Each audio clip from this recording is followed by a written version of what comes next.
ଯେତେବେଳେ ତୁମେ ତୁମର ଇଚ୍ଛାକୁ କାଗଜରେ ଲେଖିବ ତେବେ କ'ଣ ହେବ ଏହା ଜାଣିଲେ ତୁମକୁ ଚକିତ ଲାଗିପାରେ ଏବଂ ଏହା ଦୁନିଆର ସବୁଠାରୁ ବଡ଼ ରହସ୍ୟ ଯାହା ତୁମର ସ୍ୱପ୍ନକୁ ପୂରଣ କରିପାରିବ ଏବଂ ଖୁବ୍ କମ୍ ଲୋକ ଏହା ବିଷୟରେ ଜାଣନ୍ତି ଏବଂ ତୁମକୁ ସମ୍ପୂର୍ଣ୍ଣ ଭାବେ ଜାଣିବା ଉଚିତ। ଯାହା ବି ହେଉ ଏହି ଭିଡ଼ିଓକୁ ଆପଣ ପୁରା ଦେଖନ୍ତୁ। ଏହି ଭିଡ଼ିଓରେ ତୁମେ ଏପରି ଯାଦୁକାରୀ ତଥ୍ୟ ବିଷୟରେ ଜାଣିପାରିବ ଯାହା ତୁମର କେଶକୁ ଠିଆ କରିଦେବ। ତୁମେ ସେହି ଗୋଲ୍ ସେହି ଇଚ୍ଛାକୁ କାଗଜରେ ଲେଖ ଯେଉଁଟାକି ତୁମ ପାଇଁ ସିରିୟସ୍ ଅଟେ। ଏମିତିରେ ତ ତୁମ ମସ୍ତିଷ୍କରେ ବହୁତ ସାରା ଇଚ୍ଛା ଘୁରି ବୁଲୁଥିବ, କିନ୍ତୁ ସେହି ଗୋଲ୍ ସେହି ଇଚ୍ଛାକୁ କାଗଜରେ ଲେଖିବ ଯେଉଁଟାକି ତୁମ ପାଇଁ ସିରିୟସ୍ ଅଟେ ଏବଂ ତା ପାଇଁ କିଛି ବି କରିବା ପାଇଁ ପ୍ରସ୍ତୁତ ଅଛ। କାଗଜରେ ତୁମ ଇଚ୍ଛାକୁ ଲେଖିଲେ ତୁମ ମସ୍ତିଷ୍କ ସେହି ଇଚ୍ଛାକୁ ପୂରଣ କରିବା ପାଇଁ ଶକ୍ତି, ଏନର୍ଜି, ମୋଟିଭେସନ୍ ଦେବ। ମାନେ ଇଚ୍ଛାକୁ କାଗଜରେ ଲେଖିଲେ ତାର୍କିକ ମସ୍ତିଷ୍କ ବା ଲଜିକାଲ୍ ବ୍ରେନ୍ ମଧ୍ୟ ଗମ୍ଭୀର ହୋଇଯାଏ ଏବଂ ଏଠି ସାଇକୋଲୋଜିକାଲ୍ ଇଫେକ୍ଟ ବି ହୁଏ, ଯାହାଦ୍ୱାରା ସେହି ଇଚ୍ଛାକୁ ପାଇବା ପାଇଁ ଏତେ ଶକ୍ତି ଓ ପ୍ରେରଣା ନିଜ ପାଖରେ ହିଁ ଆପେ ଆପେ ମିଳିଥାଏ।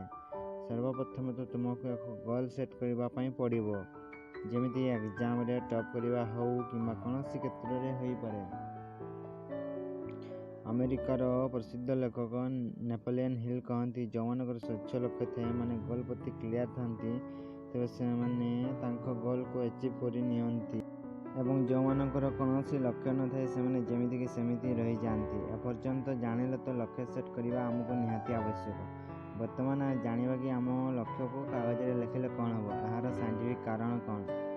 ଡୋମିନିକାନ୍ ୟୁନିଭର୍ସିଟି ଅଫ୍ କାଲିଫର୍ଣ୍ଣିଆର ଜଣେ ସାଇକୋଲୋଜି ପ୍ରଫେସର, ଯିଏକି ଲକ୍ଷ୍ୟ ଲେଖିବା ଉପରେ ବହୁତ ରିସର୍ଚ୍ଚ କରିଛନ୍ତି ଆଉ ତାଙ୍କ ଏକ୍ସପେରିମେଣ୍ଟରେ 267 ଜଣଙ୍କୁ ନିଆଯାଇଥିଲା, ଯେଉଁଥିରେ କି ଉଭୟ ପୁଅ ଝିଅଙ୍କୁ ନିଆଯାଇଥିଲା ଏବଂ ସେଥିରେ ଷ୍ଟୁଡେଣ୍ଟ, ଗ୍ରାଜୁଏଟ୍ ପ୍ରତ୍ୟେକ ବ୍ୟକ୍ତିଙ୍କୁ ନିଆଯାଇଥିଲା।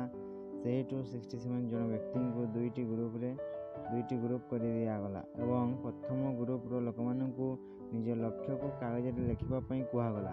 ତା ସହିତ କାଗଜକୁ ଏମିତି ଜାଗାରେ ରଖିବାକୁ କୁହାଗଲା ଯାହା ସବୁଦିନ ଥରେ ଦୁଇଥର ନିଜ ନଜରରେ ଆସୁଥିବ ଏବଂ ଆଉ ଗୋଟେ ଗ୍ରୁପକୁ ନିଜ ଲକ୍ଷ୍ୟକୁ କେବଳ ମନରେ ରଖିବା ପାଇଁ କୁହାଗଲା। ଏହି ପରୀକ୍ଷଣ ପରେ ଜଣାପଡ଼ିଲା ଯେ ଯେଉଁମାନେ ନିଜ ଲକ୍ଷ୍ୟକୁ କାଗଜରେ ଲେଖୁଥିଲେ ସେମାନଙ୍କ ଭିତରୁ ଅଧିକାଂଶ ଲୋକ ସଫଳତା ହାସଲ କରିପାରିଲେ, ସେଇଟା ବି କମ୍ ସମୟରେ, ଏବଂ ଯେଉଁମାନେ ନିଜ ଲକ୍ଷ୍ୟକୁ କେବଳ ମନରେ ରଖୁଥିଲେ ସେମାନେ ଯେମିତିକି ସେମିତି ରହିଗଲେ। କାଁ ଭାଁ 100ରୁ 95% ଲକ୍ଷ୍ୟକୁ ହାସଲ କରିପାରିଲେ। ତ ଫାଇନାଲ ରେଜଲ୍ଟ ଏହା ବାହାରିଲା ଯେ ସେଇଟା ବି ସାଇଣ୍ଟିଫିକାଲି ପ୍ରୁଭ୍ 42% ଚାନ୍ସ ବଢ଼ିଯାଏ ଯେତେବେଳେ ତୁମ ଇଚ୍ଛାକୁ କାଗଜରେ ଲେଖ। ତ ଏମିତି କାହିଁକି ହୁଏ? ବୈଜ୍ଞାନିକ ଏକ୍ସପ୍ଲାନେସନ୍ ଏଇଆ ଯେ ତୁମେ ଯେତେବେଳେ ଲକ୍ଷ୍ୟ ହାସଲ କରିବା ହେଉ କିମ୍ବା ଲାଇଫ୍ ପାର୍ଟନର ପାଇବା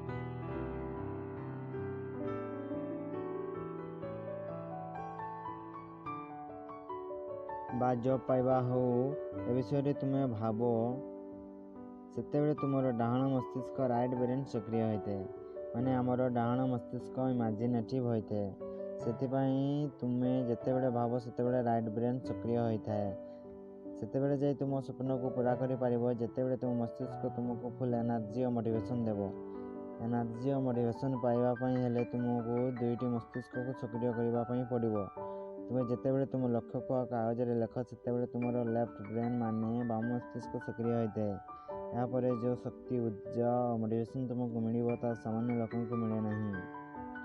ଏମିତି ବହୁତ ଲୋକ ଅଛନ୍ତି ଯେଉଁମାନଙ୍କର କୌଣସି ଲକ୍ଷ୍ୟ ନାହିଁ, କିନ୍ତୁ ତୁମକୁ ତ ଲକ୍ଷ୍ୟ ସେଟ୍ କରିବାକୁ ପଡ଼ିବ, ସେଇଟା ବି ସ୍ୱଚ୍ଛ ହୋଇଥିବା ନିହାତି ଆବଶ୍ୟକ। ତାପରେ ତୁମେ କାଗଜରେ ଲେଖ ଯେମିତି ମସ୍ତିଷ୍କର ଦୁଇଟି ହେମିସ୍ଫିୟର ବ୍ୟବହୃତ ହୋଇପାରେ। ଲକ୍ଷ୍ୟକୁ କାଗଜରେ ଲେଖିଲେ ସେହିସବୁ ଅପରଚୁନିଟି ଦେଖାଯିବ ଯାହା ତୁମେ ପୂର୍ବରୁ କେବେ ଦେଖିନଥିବେ, କାରଣ ଏ ଲକ୍ଷ୍ୟ ତୁମ ପାଇଁ ସିରିୟସ୍ ଅଟେ। ଏହି ସଫଳତା ପାଇଁ ତୁମେ କିଛି ବି କରିପାରିବ ଏବଂ ତୁମର ମସ୍ତିଷ୍କ ମଧ୍ୟ ଏକଥା ଜାଣିଛି। ସେଥିପାଇଁ ତୁମେ ସେହି କାର୍ଯ୍ୟକାରିତାକୁ ଜାଣିପାରିବ ଯେଉଁଟାକି ସାଧାରଣ ସ୍ତରରେ ଦେଖିପାରନ୍ତି ନାହିଁ। ଯଦି ତୁମେ କାଜୁଆଲି ରୁହ ତ ହେଲା ତ ହେଲା, ନହେଲେ ଛାଡ଼, ଏମିତି ମେଣ୍ଟାଲିଟି ରଖିଲେ ତ ଏ ମେଣ୍ଟାଲିଟି ବିଶ୍ୱ ସହିତ ସମାନ, କାରଣ ଏଥିରେ ସିରିୟସନେସ୍ ଟିକେ ବି ଇନଭଲ୍ଭ ନାହିଁ। ଯେମିତିକି ମୁଁ କହିଲି, ଗୋଲ୍ ବା ଇଚ୍ଛା କାଗଜରେ ଲେଖିଲେ ତୁମର ମୋଟିଭେସନ୍ ଏମିତି ବୁଷ୍ଟ ହେବ ଯାହା ଆପଣ ଏହାକୁ ପାଇବାକୁ ସକ୍ଷମ ହେବେ। ଆଉ ଗୋଟେ ମେନ୍ କଥା ହେଉଛି ଯେ ଗୋଲ୍ ଦୁଇ ପ୍ରକାର ହୋଇଥାଏ, ଯଥା long term goal, short term goal. Long term goal ତାକୁ କୁହାଯାଏ ଯାହା ବର୍ଷ ପରେ ପାଇବା ପାଇଁ ଚାହୁଁଛନ୍ତି, ଯେମିତିକି ପାଇଲଟ୍, IAS ଅଫିସର, ଡକ୍ଟର। ଏଗୁଡ଼ାକ ସବୁ ଲଙ୍ଗ୍ ଟର୍ମ ଗୋଲ୍, କାରଣ ଏଗୁଡ଼ାକ ସବୁ ବର୍ଷ ପରେ ପାଇବ ଏବଂ ସର୍ଟ ଟର୍ମ ଗୋଲ୍ ଆସନ୍ତା ମାସରେ ତୁମେ 90% ସ୍କୋର କରିବ। ଇଏ ହେଉଛି ସର୍ଟ ଟର୍ମ ଗୋଲ୍। ତ ତୁମେ ବର୍ତ୍ତମାନ ଲଙ୍ଗ୍ ଟର୍ମ ଗୋଲ୍କୁ ଗୋଟିଏ କାଗଜରେ ଲେଖ ଓ ସର୍ଟ ଟର୍ମ ଗୋଲ୍କୁ ଆଉ ଗୋଟିଏ କାଗଜରେ ଲେଖ ଏବଂ ଭେରି ସର୍ଟ ଟର୍ମ ଗୋଲ୍କୁ ଯେଉଁଟାକି ଦିନକର ପାଇଁ ତାକୁ ତୁମେ ଡେଲି ଲେଖିପାରିବ। ରାତିରେ ଶୋଇବା ପୂର୍ବରୁ ଲେଖ କି ତୁମେ ସକାଳେ ଉଠିଲେ ପ୍ରଥମେ ହସି ହସି ଉଠିବ, ତାପରେ ଗ୍ରାଟିଟ୍ୟୁଡ଼କୁ ଏକ୍ସପ୍ରେସ୍ କରିବ, ମାନେ ଏହି ୟୁନିଭର୍ସକୁ, ଏହି ବ୍ରହ୍ମାଣ୍ଡକୁ ସେହି ଜିନିଷ ପାଇଁ ଧନ୍ୟବାଦ ଜଣାଇବ ଯେଉଁଥିପାଇଁ କି ତୁମେ ଖୁସି ହୁଅ। ତା କିଛି ସମୟ ପରେ ଏକ୍ସରସାଇଜ୍ କରିବ ଏବଂ ଦିନ ସାରା କ'ଣ କ'ଣ କରିବ ସେଗୁଡ଼ାକ କାଗଜରେ ଲେଖି ନିଜ ଡେସ୍କରେ ରଖିଦିଅ। ଏହାଦ୍ୱାରା ତୁମ ନଜରରେ ସବୁବେଳେ ପଡ଼ୁଥିବ। ଡେଲି ଯେତେବେଳେ ତୁମେ ଲେଖିବ ଆଉ ରାତିରେ ଶୋଇବା ପୂର୍ବରୁ ଭାବିବ ମୁଁ ଲେଖିଥିବା କାର୍ଯ୍ୟକୁ ମୁଁ କରିପାରିଛି, ମନରେ ଗୋଟେ ସେନ୍ସ ଅଫ୍ ଫୁଲଫିଲମେଣ୍ଟ ଆସିବ। ଏଥିପାଇଁ ଆହୁରି ଆକ୍ଟିଭ୍ ଓ ଖୁସି ମେହସୁସ କରିପାରିବ। ସର୍ଟ ଟର୍ମ ଗୋଲ୍ ତ ଜାଣିଲ, କିନ୍ତୁ ଲଙ୍ଗ୍ ଟର୍ମ ଗୋଲ୍ ତ ଆହୁରି ବେଶୀ ଦରକାର ଲାଇଫରେ। ଆସନ୍ତା 5 ବର୍ଷରେ ଆପଣ କ'ଣ କରିବେ ବା କ'ଣ ହେବେ ତାହା କାଗଜରେ ଲେଖିଦିଅ।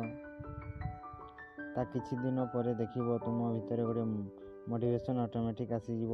ଏଇଟା ତ ତୁମେ ଜାଣିଲ ଯେ ଗୋଲ୍କୁ କାଗଜରେ ଲେଖିବ, କିନ୍ତୁ ଆଉ ଗୋଟେ ଇମ୍ପୋର୍ଟାଣ୍ଟ କଥା ହେଉଛି ଯେ ନିଜ ଇଚ୍ଛାକୁ, ନିଜ ଲକ୍ଷ୍ୟକୁ ଭୁଲରେ ବି କାହାରିକୁ କହିବ। ଯେଉଁମାନେ ନିଜ ଇଚ୍ଛା, ନିଜ ପ୍ଲାନ୍କୁ ଅନ୍ୟ ସହିତ ସେୟାର କରିଥାନ୍ତି ସେମାନେ ସଫଳତା ପାଇ ନ ପାରିଲେ ଡିପ୍ରେସ୍ ହୋଇଯାଆନ୍ତି।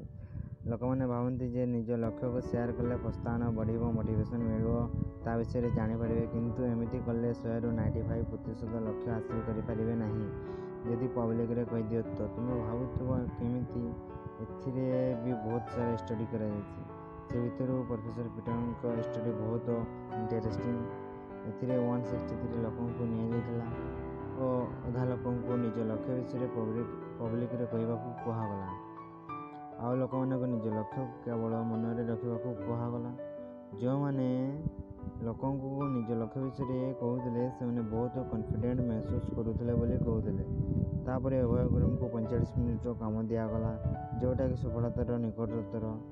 ଯେଉଁଟାକି ଏକ୍ଜାମରେ ଟପ୍ କରିବା ମାନେ ବହି ପଢ଼ିବା, ସିଙ୍ଗର ହେବା ମାନେ ସିଙ୍ଗିଂ କରିବା। ଏହି ଏକ୍ସପେରିମେଣ୍ଟରୁ ଜଣାପଡ଼ିଲା ଯେ ଯେଉଁମାନେ ପବ୍ଲିକରେ କହି ବୁଲୁଥିଲେ ସେମାନେ 33 ମିନିଟରୁ ଆଉ କାମ କରିପାରିଲେ ନାହିଁ ଏବଂ ଯେଉଁମାନେ ନିଜ ଲକ୍ଷ୍ୟକୁ ମନରେ ହିଁ ରଖୁଥିଲେ ସେମାନେ 45 ମିନିଟରୁ ଅଧିକ କାମ କରିପାରିଲେ।